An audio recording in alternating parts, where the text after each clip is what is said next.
sometimes in the old photographs you see a woman in a Victorian dress sitting in the middle seat of a guide boat with a parasol, and it's just exactly as you say. It's an image of the Victorian age in the middle of the wilderness. From northern New York, western Vermont, Ontario, Quebec, and beyond, this is Northwards from North Country Public Radio. Introducing you to people you should know, stories you should hear, and ideas that should stick in your mind. I'm Mitch Tyke, and our producer is Ethan Shanty. Support for the Northwards podcast comes from the J.C. Steiniger and M.E. McDonald Charitable Fund at Adirondack Community Foundation in support of the Adirondack Community Foundation, building stronger Adirondack communities. It's weird in here. Everything is kind of yellow. It almost feels to me like we're doing a broadcast at the end of the day. Like this feels like sunset right now because there's something. Well, it's not quite sunset. It's not quite sunrise either. It's wildfire haze. Yeah, it's wildfire haze, and it's interesting because it's bringing back a lot of memories. So we're recording. It's not sunset or sunrise. It's 12:15 in the afternoon as we're recording this, and it's reminding me.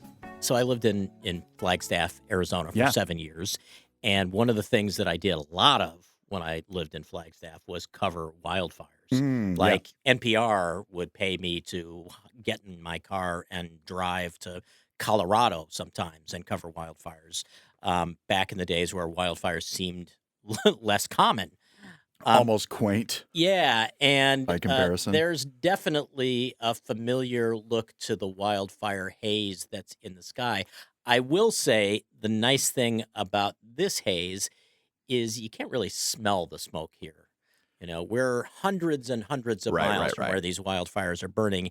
And while they're polluting the air, obviously, there was something about being, 5 miles from a wildfire and everything smelling like smoke all the time that I don't really miss. I mean, it was it didn't smell like a campfire. Yeah, no, we don't really have that. It is noticeably harder to breathe outside, and it just it feels so surreal. It feels like you're walking around in like a dream almost. Yeah, or this is going to sound strange, but it's like going from a room where there are incandescent lights to a room that has LED lights. Yeah. The quality of the light is different. I think both of us are in this situation. Neither of us turns the overhead lights on in our office very often, do we? I know I don't. Sometimes I do, but I don't have a lamp in there. So if it is really dark, so otherwise it's really dark. Yeah. I have like 4 torch lamps in my office just to keep from having to turn on the overhead fluorescent lights. Fluorescent lights don't bother me the same way that they bother other people. However,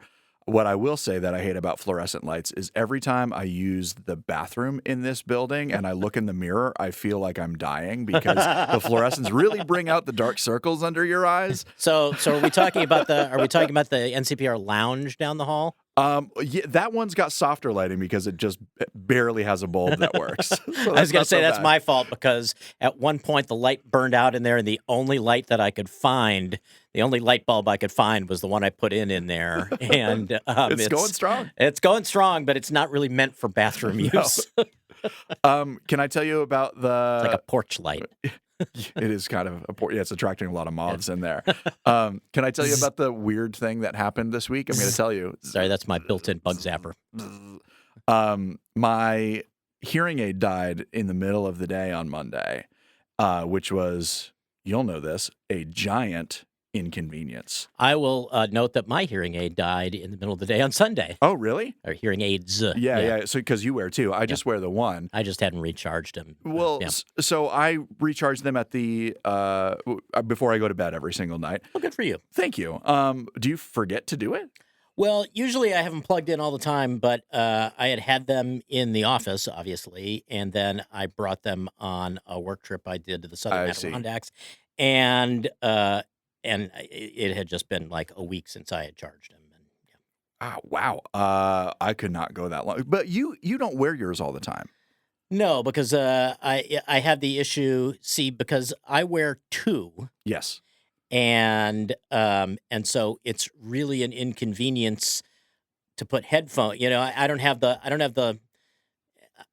I don't have the luxury of only putting a headphone on one ear right. anyway. So whereas in my situation, like, are both of your ears about the same level of horrible?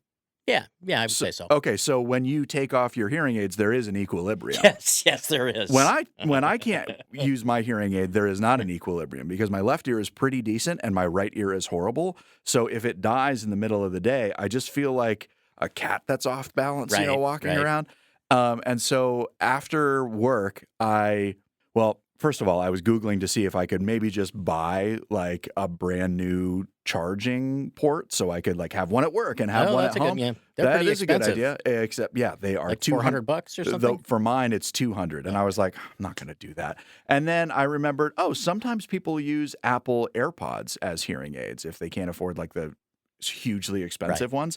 So I was like, I will go to Walmart. I'll buy a pair of earbuds that are not super cheap, and I'll see if I can do that. And it seemed like it was going to work, except the Bluetooth earbuds are on like a half-second delay. So you can have that ambient sound, but I hear myself speak, and then a half-second later I hear my voice again. And I spent probably 4 hours seeing if I could like find a way latency. Fix that latency, find a way to recalibrate them. And there's just like, with this brand or whatever apps are available to me, just not possible. So I charged my hearing aid, and here we are. But like, I forget, like sometimes I feel like my hearing aid isn't really working that well, and then it dies or I take it off and I feel like totally out of sorts again. But it's interesting the way you were just talking about how you feel off kilter when you're hearing differently out of one ear than the other. And I have that issue. For example, if, there's the classic radio trick. If you need to be able to hear ambient sound in the room, you have the headphones on one ear and behind the other ear. But what's really strange about that for me is if I'm recording or talking into a microphone with my headphones like that, I find myself talking out of that side of my mouth, the side that the headphone is on, inadvertently, not just like naturally. And I don't even know if it's true, but it really does feel like I shift all of the vocal mechanics to the side of my mouth that the headphone is on. Well, if you have fun with your hearing aids, you can write to Mitch at ncpr.org. Mitch, who are we talking to this week? This is funny because last week on this very program, we talked with a master boat model builder. And this week, by sheer coincidence, we talk with the author of a recent book that is about a boat. But not model boat builder. Not a model boat builder. There's not a romance between a ship captain and a model boat builder. There's and it takes place inside a bottle. A big bottle. No, it's called the boat. The boat. The boat is called the Kathleen, actually. However, the book is called An Old Beauty, and it's by a guy named Richard Fiegel, who lives in Trumansburg, which is well to the south of where you and I are talking now. But he also spends a lot of time. You drop the bottle cap of your seltzer bottle there, Ethan. How many times have I told you, wear it on a pendant around your neck? Sorry, Dad. So he spends a lot of time in the Ticonderoga area, actually. And the boat in the book is actually an Adirondack Guide Boat. And it's a book that is it's historical fiction. It plays out over the course of some decades from the mid-1800s through the early 20th century, the mid-1900s, with an epilogue that takes place much later. And it's based on a real-life boat in Richard Fiegel's life. But otherwise, it really kind of tells the history of the guide boat and the Adirondack guide business through the lens of where this boat was. We get a lot of glimpse into the history of Saranac Lake, for example. So it's a pretty delightful book that gets into a lot of the history of the region, and I think people will recognize a lot of the names who populate the book as well. Richard Fiegel joins us on the phone line, from his home in Trumansburg. Thank you so much for making the time. Well, thanks, Mitch. It's a pleasure to be asked. What was it that sparked your interest in Adirondack guide boats? Where does that interest come from? Oh boy. Well, it probably starts from my history as a member of a family that is a canoeist family, campers. We used to camp on Lake George, and we eventually got pushed out of Lake George by the motorboats and started moving up deeper into the Adirondacks, and ended up camping on an island in Middle Saranac Lake. From there, we started exploring the Saranacks, the other surrounding lakes, and the St. Regis lakes, and so on. And we used to pass by these boathouses from the big old camps on the lakes, and I was struck by the boats that were on racks in these boats that I hadn't really seen before. They kind of looked like canoes, but they didn't really look like canoes. And that was my first introduction into the guide boat. I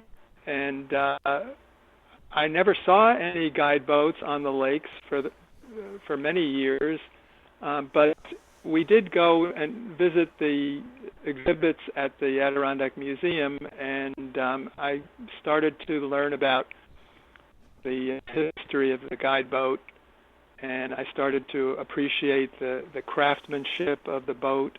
And then one day, the family was driving down a street in Saranac Lake, and there was a sign out on the yard saying "Guide Boat for Sale." My brother and I were both sitting in the car, and we yelled, "Oh, guide boat for sale!" So we talked my father into taking a look at it. It was in a barn, run down, and we just kind of fell in love with it. This was our opportunity to actually experience the guide boat, and that's the beginning of the love affair for me. And quite literally, it is the end of your new book. The epilogue tells that story, and so then I guess I have to ask: were you and your brother able to convince your dad to buy this boat? Yes, we were, but we used some subterfuge to do it. My father at first said, "Oh no, we don't need this boat. This is just an old rundown boat." But we happened to be visiting with a family friend who was an appreciator of old boats, and so he said, "Well, look, if your dad won't lend you the money, I'll lend it." And then my father, of course, said, "Oh well, okay, I'll lend it." He was shamed into lending us $100 to buy this boat, which was just like the biggest steal that ever happened in the Adirondacks, I think, because we bought the boat in 1960, so you can figure out the number of years, and we were told that it was built around 1900, so it's 125 odd years old, and it's still in great shape. We've had it fixed a few times, patched or whatever, but it's a beautiful boat to look at and a beautiful boat to use. Well, so I was going to ask, actually, for anyone who has seen an Adirondack guide boat but never paddled one, how would you compare the experience of the guide boat to what people are probably more familiar with, a canoe or a kayak? Yeah, well, I would first say that the guide boat isn't paddled; it's rowed. Right. And that's a big difference. Even though it kind of looks like a canoe, it doesn't act like a canoe. The way I see it is a guide boat is a cross between a rowboat, a canoe, and a limousine. And the limousine part comes from the way the boat was used back in the mid-1800s and into the early 1900s, where guides would take rich sportsmen out into the woods, and they would row them from the front of the boat, and the sportsmen would be in the stern, and sometimes the sportsman would have another fellow in the center of the boat, and they would be sitting on caned seats with backrests, and it just conjures up the picture of a limousine and a chauffeur driving you around into the woods, which is kind of a striking image in my mind. Yeah. That was the way the Adirondacks were explored back in the late 1800s, coming out from the big old hotels that unfortunately no longer exist these days. But they were a big part of the culture and the experience of the woods back then. It's interesting. It's very much a kind of a paradox, like a hybrid of being both rustic and of the Gilded Age. Exactly right. Yes, and they really kind of look like that. Sometimes in the old photographs, you see a woman in Victorian dress sitting in the middle seat of the guide boat with a parasol. And it's just exactly as you say. It's an image of the Victorian age in the middle of the wilderness.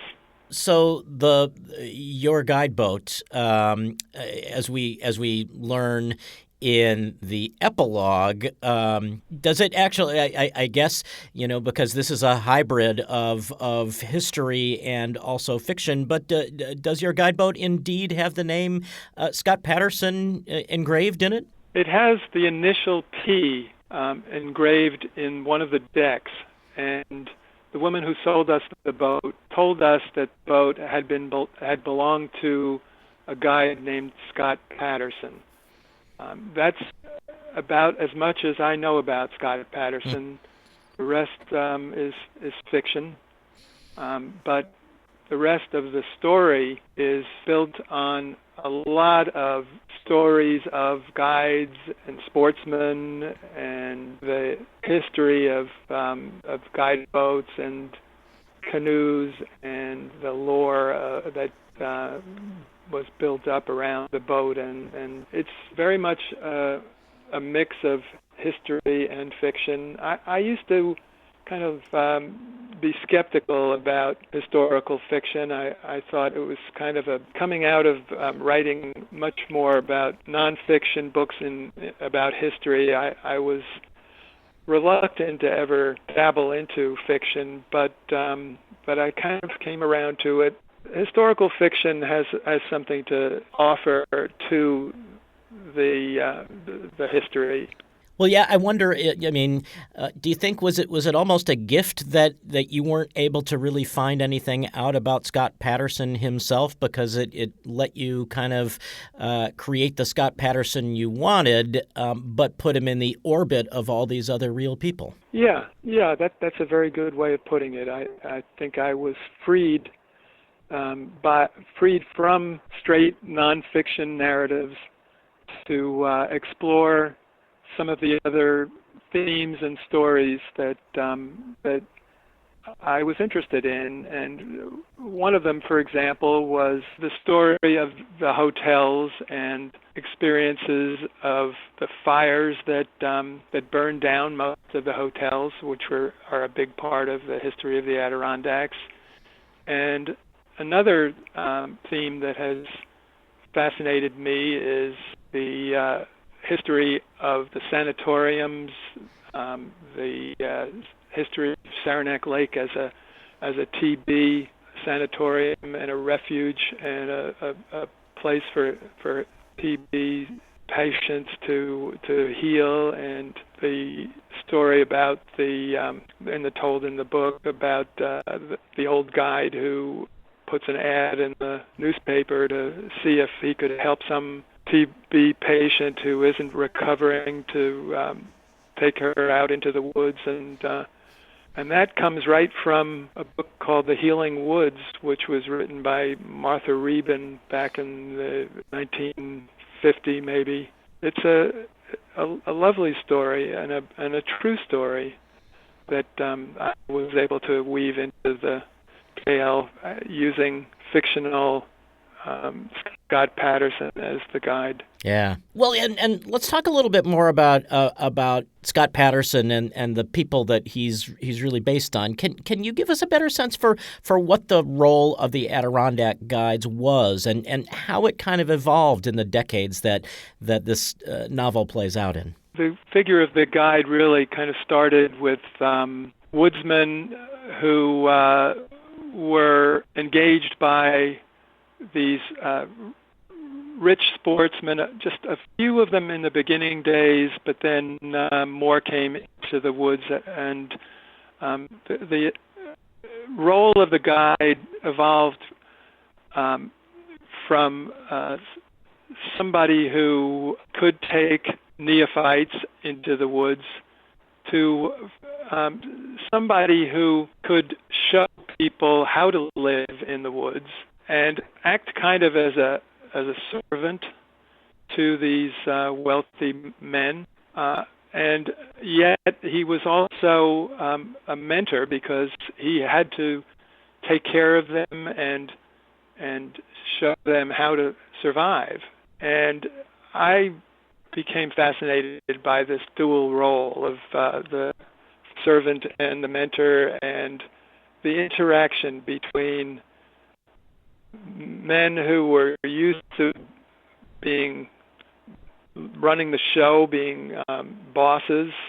They were usually moguls of industry or people who were in positions of power, and yet they had to listen and obey the guide, and the guide had to obey the wishes of the sportsman, but he was in control in many ways, and I found that to be fascinating, and that kind of went away with the boat itself eventually, because now you don't see so much of that interaction, that relationship between guides and tourists, and guides themselves. The role of the guide has really kind of, to many extent, vanished.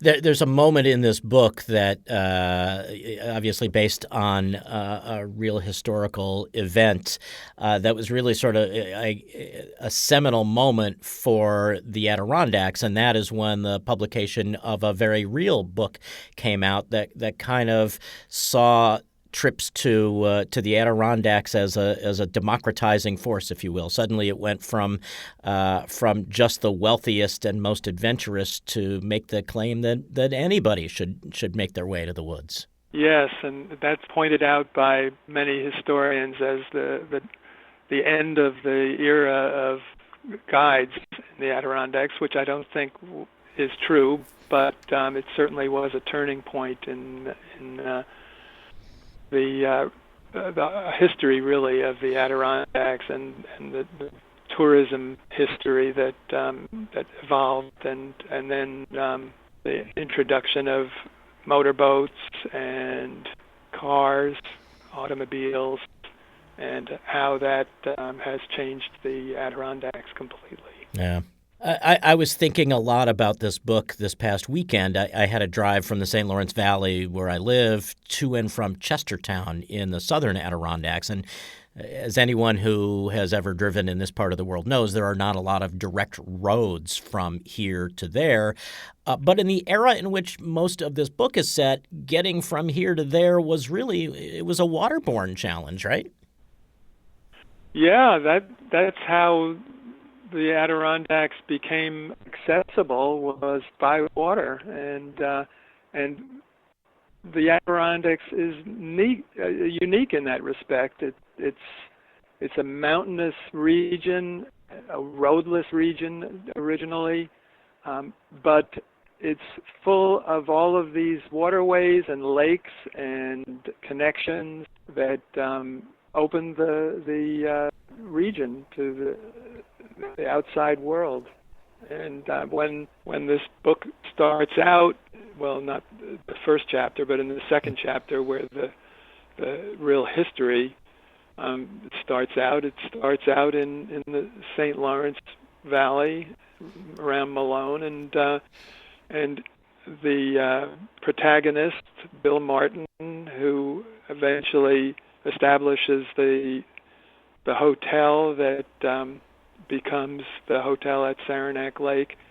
He has to travel by stagecoach down the St. Lawrence Valley to the Lake Champlain, and then up back into the mountains from the port in Lake Champlain, and then he has this brilliant idea to establish a hotel on a lake, and he has the luck to run into a man who builds rowboats that he engages to build boats at his hotel, and the guide boat is born. Really, this is the beginning of the guide boat in about 1850. Before that, the canoe was the boat to use in the Adirondacks, and of course it had its origins with the Native Americans and the bark canoes that eventually evolved, crossbred with the rowboats that came from Europe, and voila, the guide boat became the hybrid. Well, yeah, it's really interesting to think about because there's no record of when the canoe was invented, and or the sailboat or any number of other types of craft that have centuries of history. But we really can trace the beginning of the Adirondack Guide Boat, can't we? Yeah, absolutely. There is a chart in a book by Stephen Sulevic called the Adirondack Guide Boat, and it charts the evolution of the guide boat from the very first builders to the people who are still building guide boats, although not very many anymore. And that first builder was the fellow who built the first boats at Bill Martin's hotel in Saranac Lake. And you say it's interesting that we can trace the beginning of the guide boat pretty precisely. In a way, although it's not the end of the guide boat, it's the end of the era of the guide boat that we can pinpoint now, because although a builder like Chris Woodward, who is still working in one of the original boat shops in Saranac Lake Village, he occasionally will build a guide boat, but mostly he's just repairing guide boats. And the era of the wooden boat that you can lift up over your shoulders and carry between lakes and ponds is over, because now everybody can buy these Kevlar boats that weigh a fraction of what the guide boat weighed, and it's much easier to negotiate the lake than the carries, and the guide boat has become kind of a museum piece. It probably has extended the life of people who like to paddle or row on these lakes, because when you're hoisting a Kevlar boat over your head and it only weighs 20 or 30 pounds, you can do it at a much older age than. I think Scott Patterson in this book reflects on that notion. Yes, very true, and very true for me, too. I'm 80 years old now, and I can no longer lift the guide boat. Yeah. to my shoulders, but I can still lift it up by my hand and arm to carry it down to the water and still rowing it. Is there some overlap in your interest in guide boats in the Adirondacks and your work in winemaking? Yes. I started writing books about history and about preservation of history, and I wrote a book about the history of winemaking in New York State, and I was also working a winemaker in the Finger Lakes, and I was fascinated by the history of winemaking, of wine cellars, and I wanted to explore the possibility of making wine from the very beginning, which meant collecting cuttings from vineyards, crafting them, planting them, growing the grapes, making the wine in a cellar that was buried in the ground for temperature control, so you didn't need fancied temperature control technologies. I guess in a way this book was inspired by the similarity between that process and the process that the guide boat builders engaged in, where they would go out into the woods to select the trees that they would use building the boats, select the exact tree that would have the right bend of the roots to mimic the shape of the boat, and then fashion the boats in that shape, which was designed to fit the needs of the lakes themselves. The builders would adapt the shape of the guide boat to the requirements of the lakes. For example, Long Lake versus Saranac Lake, different shapes.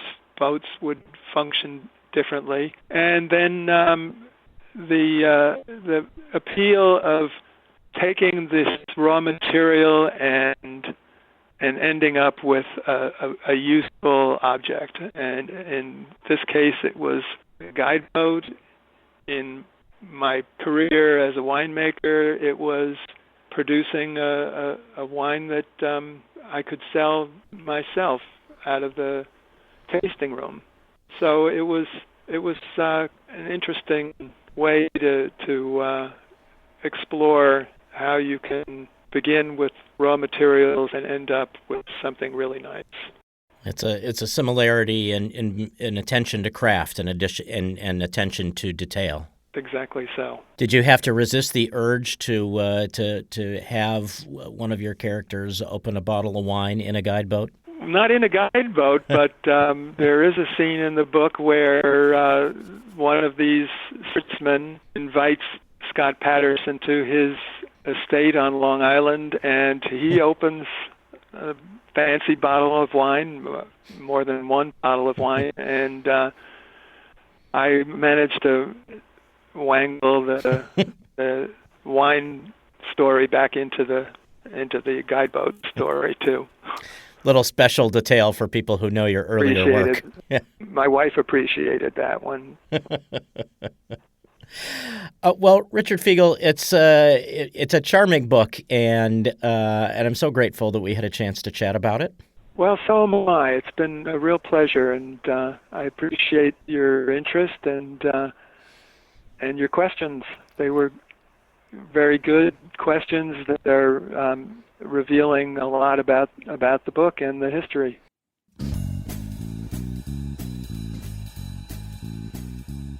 Richard Fiegel is the author of the recent book called An Old Beauty. He joined us on the line from his home in Trumansburg. As you heard in the interview, he's a former winemaker and wine writer. And you can find out where to buy the book from a link at ncpr.org/northwards. Does he write with wine? He said he's a wine writer. Is he doing that's like true. secret coded messages with wine? Yeah. That would be. I thought you meant does he like stock up on, does he drink a case of wine before he starts writing? I've tried that trick. Doesn't work that well. You ever do National Novel Writing Month? No, I thought NaNoWriMo, as the kids say. Yeah. I have not. And I don't remember why. There was a reason I chose not You're to. You're morally opposed to it? Yes. Well, when I guess I was probably 22 the first time I did National Novel Writing Month, and I thought the only way I'm going to get through this is with a lot of Red Cat wine. And how did that work out for you? Well, I did write a book. I don't know if it's any good. Probably isn't. I've been terrified to revisit it. But, I think that's less about the wine and more about the fact that I was 22 or 23 at the time. Maybe I was probably a lot to do with the fact that you were 22. Yeah, and I'm like a completely different person. And every once in a while I'll go back and I'll revisit like a short story and go, I guess that wasn't so bad. But I just think and write about the world totally differently now that I'm 38. But, you have to be kinder to yourself because, you were 22 or 23 and you were only the person that you were at the time. Right, exactly. I was just reading an essay by, the band, the Old 97s. I don't. So they're alt rock, but the main guy behind it's a guy named Brett Miller, who I interviewed a couple of times years ago. But he lives in the Hudson Valley now. Okay, cool. They're a Texas band, but he lives in the Hudson Valley. Anyway, he has now been sober for 12 years, I think, and he was just writing about what it finally took to give up alcohol, which I'm sure was difficult in the life of a touring rock musician. Yeah. But he wrote that his big fear was that the alcohol was the thing that was fueling his creativity. Yeah. And so he was a little terrified about what would happen to his songwriting after he gave it up. And he makes the case that it was actually inhibiting his real creativity. So I don't know what to do with that information, but it was just a coincidence that you were talking about NaNoWriMo. No, I think every creative person struggles with that. I think that there's like a lot of artists who are like, oh, you got to suffer to make good art. And so they, self-sabotage in a lot for of Hemingway, ways. right? It worked for Hemingway, and he's dead, so how good could he be? Right. No, but I kind of, to be vulnerable, I guess, I kind of worried about that when I started going to talk therapy. I was like, am I going to solve these problems and then suck at art? Have anything to write about. But the reality was that once I faced a lot of that stuff, and there wasn't a whole lot of demons to face, it was mostly just in my head. My work became a lot easier to be creative for extended periods of time and want to get to it and not be sort of waiting for something terrible to happen before I sat down with a pen and paper. So you're witness to the fact that I wrote a novel way back when in my 30s. In fact, I think I sent you a copy of my novel. You did, which you have kindly not ripped to shreds. But well, you're the boss. Thank you, I appreciate that. But I went through some stuff as I was writing that book, including a major surgery, and the surgery didn't necessarily fuel my creative process. However, you will appreciate this minor anecdote. Okay. Because I was probably 2/3 of the way, maybe halfway through writing the novel, and I had to have this fairly major surgery. And one of the things that I remember was starting to come out of the anesthesia in the recovery room and asking if they would wheel me into my patient room because that was where my laptop was, because I wanted to see how the anesthesia would impact writing the next chapter of the book. They did not, for which we should all be grateful. They said, there, go back to sleep. Yeah, exactly. Ethan, neither of us is on any kind of anesthesia now, although I guess it's possible we are and we just don't know it. We're in a hospital. It's the place to get it. That's true. People don't know this, but the room that we were sitting in used to be an operating theater. Yeah. All right. Well, who produces the show? Northwards is an NCPR podcast production. The show is written, produced, and edited by Mitch Teich with digital production supervision by me. I'm Ethan Shanty. Bill Hanel is our Director of Digital Services, and Anna Williams-Bergen is our Digital Project Specialist who handles things that you see on our social media related to Northwards. To find out more about the show, hear other conversations, and to make a gift, you can visit ncpr.org/Northwards. You can also suggest topics for future conversations by emailing Mitch at ncpr.org. This is NCPR, North Country Public Radio. You shouldn't sigh so heavily when you say that.